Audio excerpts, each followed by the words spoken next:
So in this video, we're going to go over parts 1 and 2 of the lab. Now I'm going to be doing the problems for vectors 1 and 2, which I've highlighted here. What you want to do for your actual submission is repeat the process for vectors 3 and 4. And I'll give you some hints for those as we go along. So if you notice in part 1, the first thing that we want to do is sketch the two vectors by hand in the XY plane. So again, I am doing them for vector 1 and 2. So probably the first thing you want to do here is just copy down the information that you're given. In my case, vector 1 has a magnitude of 2 and an angle of 0, and vector 3 has a magnitude of 3 and an angle of 45 degrees. Sorry, what I'm looking for is just to see if I can find a black pen. That way I can be somewhat color-coded here, and it looks like I have one. So I'm going to go ahead and draw an XY plane. And remember, by convention, since these angles are measured relative to the positive x-axis, it's good to place your vectors in an xy plane with their tails actually at the origin. So for vector 1, note that it has a magnitude of 2 and an angle of 0 degrees.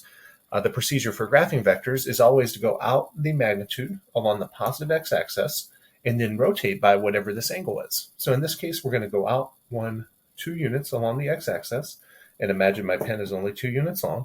And then I'm going to rotate in the clockwise or counterclockwise direction. Counterclockwise if the angle is positive, clockwise if it's negative, by whatever that angle amount is. So since that angle amount in this case is 0, I'm not actually going to rotate at all. So V1 is going to live purely along the x-axis.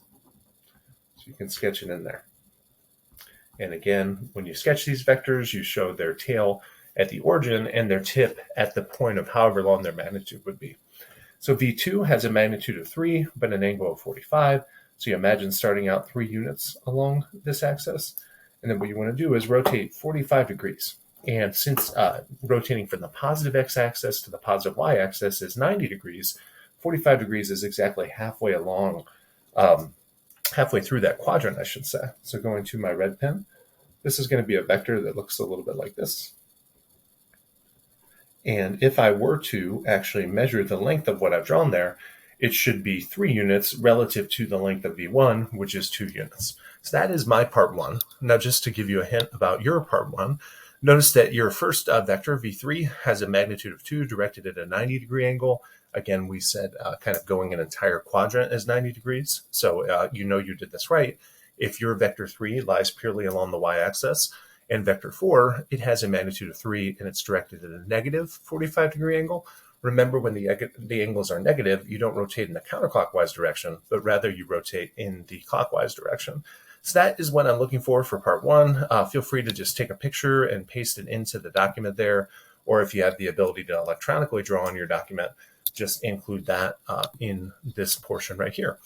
And then for part 2, what we want to do is decompose the vectors into rectangular form and plot using Quiver. And we're going to show a screenshot of our code along with a screenshot of the plot.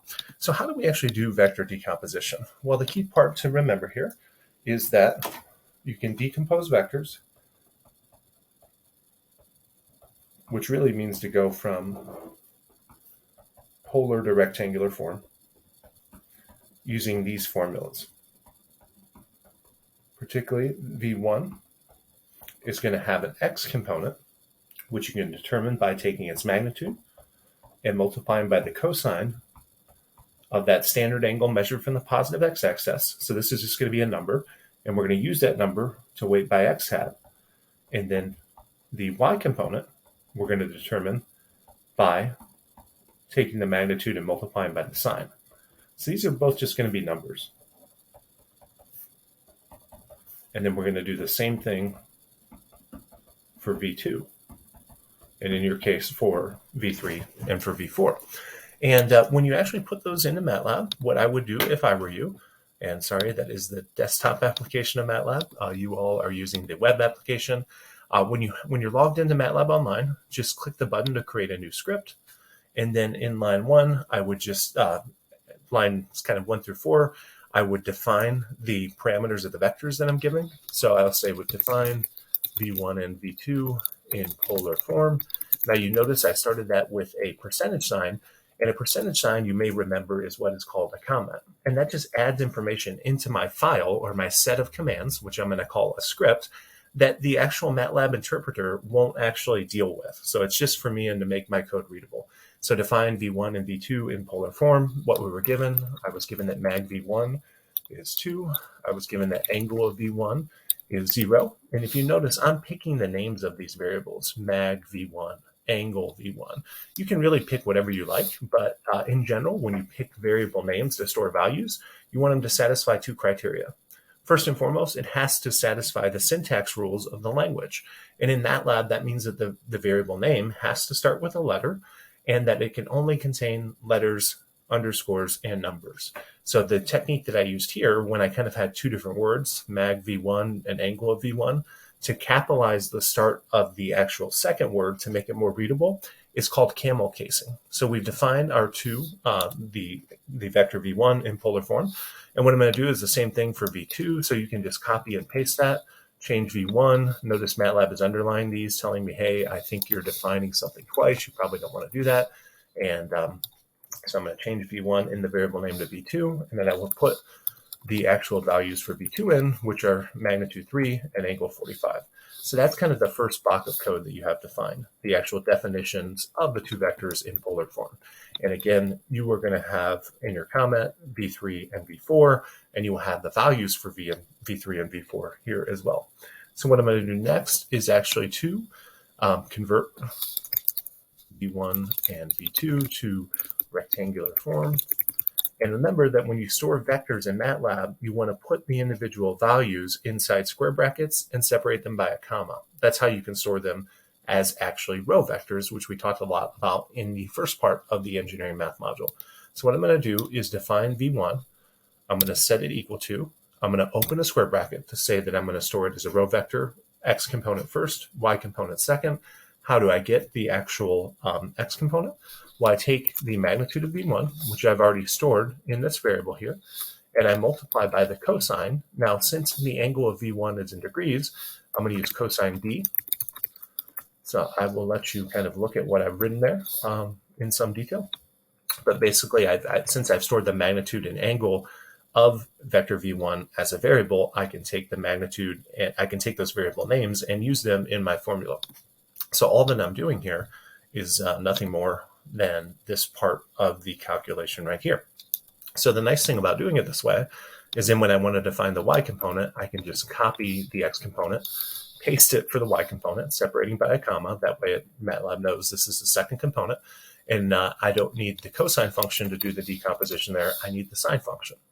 And remember that since I'm not really interested in seeing the output of v1 and v2, I'll want to terminate these statements by a semicolon. And that's what that little equals sign is telling me there. Hey, you probably want to add a semicolon. That way you can suppress the output on the command window. So since the definition of v2 is going to look very similar, I'm just going to copy and paste that. And I'm going to change all the v1s to v2s. And in order to be a good coder, one thing that you definitely want to do, don't forget that v2 as well, is to intermediately run your code in order to check for any syntax errors. So what I did there is I hit Control S to save my code. If you don't like using keyboard shortcuts, you can just click on the Save button. So Save button or Control S. Name this, in this case, what lab is this? I am forgetting here, Lab 4. So you can name it just Lab 4. Remember that this is all being stored in your MATLAB Online account, so you'll have access to these forever. I'm probably overriding a prior Lab 4 that I have. But once I have this saved, I can either just click the Run button up on the top of the menu here. And if you notice, all of those variables that I defined are now defined in my workspace. And if I wanted to see, for example, I know that remember v1, since it was purely along the x-axis, its conversion to rectangular form is easy. It has an x component of 2, and it doesn't have any y component because it's purely along the x-axis. So if I took off a semicolon, if I save it and rerun it, I can actually see the output of v1, and what MATLAB is telling me is the first component, which we're interpreting as the x component, is 2, and the second component, which we're interpreting as the y component, is actually 0. So if you want to do a sanity check on that, you can. So that is close to what we needed to do. Let's go back and look and see. We wanted to show the decomposition and then plot using Quiver. So what Quiver is a particular type of plotting tool that's useful for vectors. And here's how it works. The name of the function is Quiver, and what you pass in are the x and the y components separately. So remember that any function, the way that you pass in values is you write the function name in this case quiver, you open and close parentheses, and then on the inside you actually pass in what you would like quiver to plot. So in this case, we want to pass in the x component of vector v1 first, and then the y component.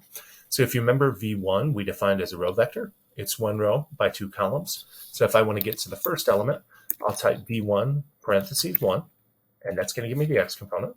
And then I'll type v1 parentheses 2 to give me the y component.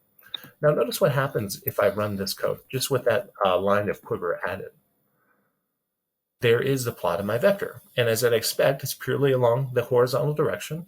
And kind of hard to judge the scale of the magnitude here, but we'll kind of have a better gauge once we plot the second one. So if I want to graph both vectors on the same graph, the next thing that I want to do after I have my initial quiver plot is to type the command hold on. And that is going to tell MATLAB to put this next graph that I'm going to generate on the same graph as the first. I copied and pasted my initial quiver plot because I want to do the same thing, not for V1 in this case, but rather for V2. And be careful, you're not changing the arguments inside the parentheses here. Those are telling MATLAB what is the x component and what is the y component, or where to index. You're only changing the variable name.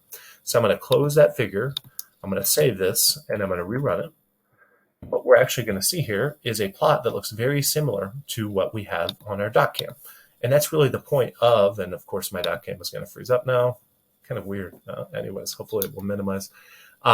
That's what we're trying to show, is that what we did by hand, we get the same thing using MATLAB. So you can take, and I think you can, if you can't copy this, sorry, I don't use, yeah, it's not going to let you. So you can formally save that figure if you want, or probably just easiest to take a screenshot. So I will just print screen and go to Paint, as I usually do in a kind of lazy fashion, and just take and show me that you have that quiver plot. So paste that in beneath here. And then you're also going to want to paste in your actual code. And you're going to want to make sure that you clean this up more than I am. You know, I'm trying to show you pretty quickly here. So your code, you can always just take and copy it and paste it. That's what you're turning in for part 1, is your actually code to do the decomposition and plot. Sorry, I should say part 2. And then part 1, you'll have kind of a screenshot of your by hand work. And hopefully what you have for part 1 matches what MATLAB gave you for your quiver plot of part 2. So in the next video, I'll go over parts 3 and 4, which are going to go through the actual vector addition.